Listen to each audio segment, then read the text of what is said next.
کہ 50 آدمی اپنا سینہ پیٹنے کے لیے نکلتے ہیں تو ان کی سیکورٹی کے لیے 200 اہلکار جو ہے وہ متعین کیے جاتے ہیں، اور جہاں پر ہزاروں لوگ نکلتے ہیں اللہ اس کے رسول کے نعرے بلند کرنے کے لیے، ان کی سیکورٹی کے لیے صرف 4-5 بندے 10 بندے دے دیے جاتے ہیں۔ یہ دورہ معیار اب نہیں چلے گا، یہ دورہ معیار اب یہ دورہ معیار اب یہ دورہ معیار اب ہم اپنے شہداء کے خون کا ضرور بدلہ لیں گے۔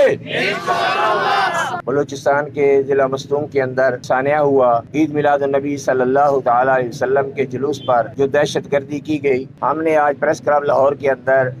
تحریک صراط مستقیم پاکستان، تحریک لبیک یا رسول اللہ اور تحریک لبیک اسلام کے حوالے سے آج ہم یہ ایک علامتی احتجاجی مظاہرہ کر رہے ہیں۔ میں بحیثیت چیئرمین تحریک لبیک اسلام گزارش یہ ہے کہ اہل سنت و جماعت ابتدا سے ہی ان پر یہ ظلم اور ستم جو ہے وہ لگاتار جاری کیا جا رہا ہے۔ اس حوالے سے یہ جو سیکورٹی وغیرہ ہمیں میسر نہیں کی جاتی، اس پر اعتراض یہ ہوتا ہے کہ جب اقلیات کے حقوق ہیں ان کو سیکورٹی دی جاتی ہے تو اہل سنت و جماعت کے اتنی کثیر تعداد کے اندر جو جلوس ہوتے ہیں، اجتماعات ہوتے ہیں، ان کے اوپر سیکورٹی مہیا نہیں کی جاتی ہے۔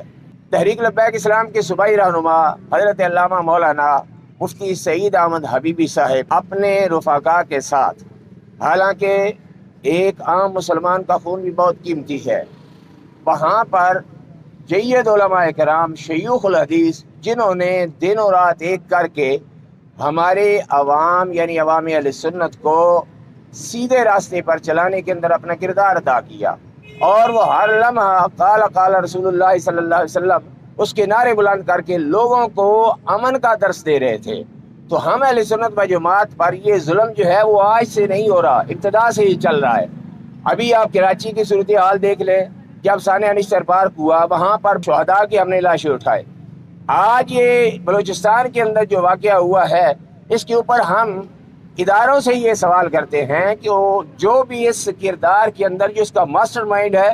اس کو بے نقاب کیا جائے اور اس کو سر عام پھانسی کی سزا دی جائے۔ ایک ہمارا یہ مطالبہ ہے کہ جلد از جلد ایک JIT بنائی جائے۔ یہ ابھی ایک علامتی مظاہرہ ہے، اگر اس JIT بنانے کے اوپر جلد از جلد عمل نہ کیا گیا تو یہ مظاہرے ملک گیر مظاہروں کی صورت اختیار کر دیں گے۔ اب یہ ہم سے یہ چیز برداشت نہیں ہو سکتی۔ ٹھیک ہے، ہم قانون کو توڑنے والے نہیں، اپنے گھر کو بچانے والے ہیں، لیکن اس کا مطلب یہ نہیں کہ ادارے ہمیں سیکورٹی نہ مہیا کریں۔ اور اسی طرح کہاں مر گئے وزیر اعلیٰ، کہاں مر گئے وزیر اعظم؟ چھوٹی چھوٹی بات پر کیا ان کی جو سیکورٹی ہے ان سے کم اہمیت ہے کسی عام سنی عالم کی؟ جو کام وہ کر رہے ہیں ان سے بڑھ کے اہل سنت و جماعت موجودہ اور ہمارے اسلاف نے پاکستان کے امن کو بحال کرنے کے اندر ہم درود والے ہیں۔ اللہ کے فضل و کرم سے ہم بارود والے نہیں ہیں، لیکن بدقسمتی یہ ہے کہ ہمارے ساتھ یہ دورہ معیار کیا جا رہا ہے۔ ہم اس کے خلاف بھرپور احتجاج کر رہے ہیں، اور علامتی مظاہرے کے اندر جو میں نے گزارش کی ہے کہ جلد از جلد JIT مہیا کی جائے۔ اور ایک اور بات میں عرض کرنا چاہتا ہوں،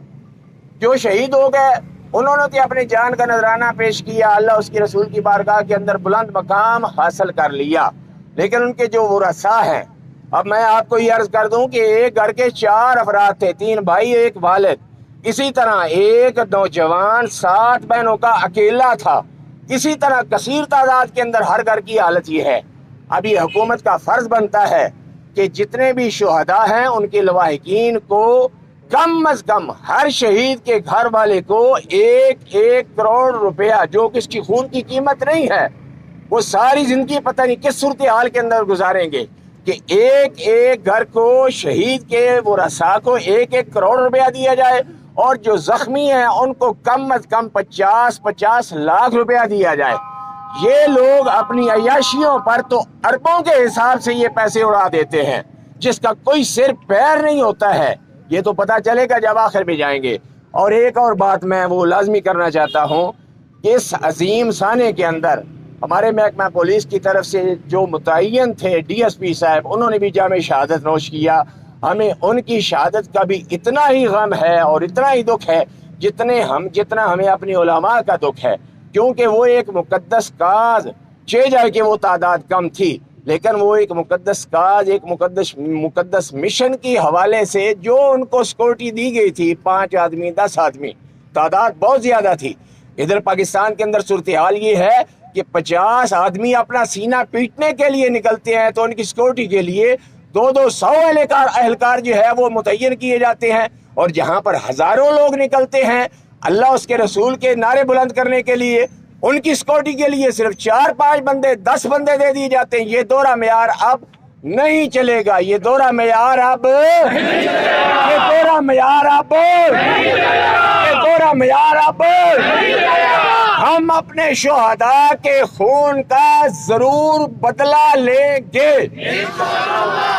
اگر حکومت نے اس معاملے کے اندر ذرہ برابر بھی سستی دکھائی تو وہ یہ جانتے ہیں کہ ہم جان دینے سے نہیں ڈرنے والے،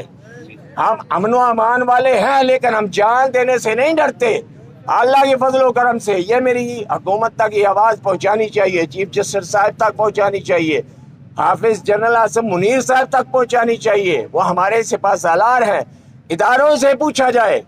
ایک ذرہ برابر بھی ایک علاقے کا SHO ہو، اس کے علم میں آئے بغیر کوئی چور چوری نہیں کرتا، یہ ایک تلخ حقیقت ہے۔ تو اتنا بڑا یہ سانحہ ہو گیا، کیا اداروں کی اس کی خبر نہیں تھی؟ اللہ تبارک و تعالی ہمارے ملک پاکستان پہ رحم فرمائے، اور جو بھی ایسے دہشت گرد یا دہشت گردی کرنے والے ہیں اللہ تبارک و تعالیٰ ان کو نیست و نابود فرمائے، اور ان کے جو سہولت کار ہیں اللہ تبارک و تعالیٰ انہیں ذلیل و خوار فرمائے۔